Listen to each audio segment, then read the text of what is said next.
Assalamualaikum. Bertemu lagi dengan Mimin di Bertani Cabai. Hari ini, tanaman cabai ori 212 berusia 150 hari setelah tanam. Kali ini, Mimin akan melakukan spray yang ke-27 kali. Kali ini, Mimin menggunakan Kalinet dengan dosis 2 ml untuk 1 liter air. Kalinet mengandung kalium 13,80%, fosfat 12,33%, boron 16.200 ppm, mangan EDTA 205 ppm. Kalinet bermanfaat meningkatkan bobot, kualitas, ukuran, rendemen serta daya simpan hasil panen. Mencegah kemacetan pertumbuhan pada titik-titik tumbuh, seperti tunas, ujung akar, dan anakan. Kemudian Mimin menggunakan insektisida berbahan aktif abamectin dengan merek Demolition dengan dosis 0,4 ml untuk 1 liter air. Demolish 18 IQ merupakan insektisida racun kontak dan lambung, berwarna kuning berbentuk larutan dalam air, untuk mengendalikan hama kutu seperti kutu tripeh, kutu daun, dan tungau. Selain itu juga mampu menangani warna coklat dan ulat pada tanaman cabai, bawang merah, kubis, padi, kentang, tomat, kacang panjang, krisan, dan kelapa sawit. Kemudian, Mimin menggunakan insektisida berbahan aktif Metomi dengan merek Danke 40WP. Danke 40WP adalah insektisida sistemik racun kontak dan lambung, berwarna putih berbentuk tepung, yang dapat disuspensikan wet taba powder untuk mengendalikan hama pada tanaman bawang merah, kedelai, cabai, kacang panjang, kakao, tomat, kacang hijau, kubis, dan kelapa sawit. Sangat efektif untuk mengendalikan hama penggerek batang padi, tripe, dan kutu-kutuan, sehingga bisa digunakan untuk mengendalikan berbagai hama pada berbagai tanaman. Kemudian, Mimin menggunakan fungisida berbahan mancozeb dengan merek Ditan dengan dosis 1 gram untuk 1 liter air. Ditan adalah fungisida kontak yang digunakan untuk melindungi tanaman dari serangan jamur. Ditan berbentuk tepung berwarna kuning keabu-abuan yang dapat disuspensikan. Kemudian, Mimin menggunakan perekat, penembus, dan perata dengan merek spreader dari DJW dengan dosis 0,4 ml untuk 1 liter air. Spreader berfungsi meningkatkan daya rekat pestisida dan mencegah pencucian oleh air hujan, meningkatkan penetrasi daya tembus pestisida hingga 20%, menghemat penggunaan pestisida hingga 30% sampai 50%, mengurangi daya kekebalan, resistensi organisme pengganggu tanaman terhadap pestisida. Pada video kali ini, Mimin akan membahas tentang hormon zat pengatur tumbuh dan manfaatnya bagi tanaman.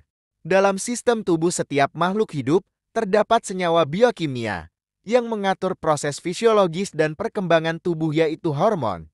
Pada tumbuhan biasa disebut fitohormon, terbentuk secara alamiah. Kadarnya sangat kecil, namun mampu mendorong, menghambat, maupun mengubah pertumbuhan, perkembangan, dan pergerakan taksis tumbuhan. Hormon tanaman atau fitohormon ini berbeda fungsinya dengan unsur hara dan enzim yang pernah kita ulas di website ini. Namun ketiganya saling menunjang dan mempengaruhi. Jika unsur hara merupakan bahan-bahan pembentuk sel, organ hingga figur tanaman, ENZE berfungsi sebagai pengubahnya katalisator. Maka hormon bertugas mengatur bagaimana tanaman akan tumbuh dan berkembang secara alamiah. Para ahli fisiologi tumbuhan membagi hormon tumbuh menjadi 5 kelompok utama, yaitu auksin AUK, sitokinin CK, gibberellin asam gibberellat JA, etilena ETA, dan asam absisat abscisik HAB. Auksin, sitokinia, dan gibberellin adalah kelompok yang bersifat mendukung, promotor bagi pertumbuhan tanaman jika diberikan dalam konsentrasi fisiologis. Etilena bisa bersifat mendukung maupun menghambat inhibitor pertumbuhan, sedangkan asam absisat bersifat menghambat pertumbuhan. Selain kelima kelompok itu, dikenal pula kelompok-kelompok lain yang berfungsi serupa hormon tumbuhan, namun diketahui bekerja untuk beberapa kelompok tumbuhan saja, atau merupakan hormon eksogen, yaitu brasinoledi, asam jasmonat, asam salisilat, poliamina, dan karikin. Saat ini manusia sudah mampu memproduksi hormon buatan yang dapat diaplikasikan pada tanaman budidaya maupun untuk keperluan kultur jaringan. Diproduksi secara komersial untuk merekayasa perkembangan tanaman budidaya seperti yang kita inginkan. Misalnya untuk tujuan pembesaran buah, perbanyakan bunga, perbanyakan tunas dan cabang maupun anakan, percepatan tumbuh, menggenjot hasil panen, percepatan pemasakan buah, defoliasi perontokan daun, membuat tanaman kerdil bonsai dan rekayasa kultur jaringan. Hormon buatan ini disebut hormon sintetik atau lazim disebut zat pengatur tumbuh ZPT. Dalam praktiknya, seringkali ZPT sintetik buatan manusia lebih efektif atau lebih murah bila diaplikasikan untuk kepentingan usaha tani daripada ekstraksi fitohormon alami.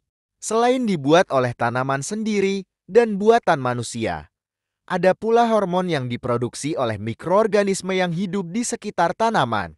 Dengan demikian berdasarkan asalnya, hormon tumbuhan dibagi menjadi dua kelompok yakni. Yang pertama, hormon asli yang diproduksi sendiri secara alami. Dalam jaringan tubuh tanaman disebut dengan hormon endogen. Yang kedua, hormon yang berasal dari luar jaringan tubuh tanaman, yaitu yang dibuat oleh manusia ataupun hasil sekresi mikroorganisme simbiotik disebut dengan hormon eksogen.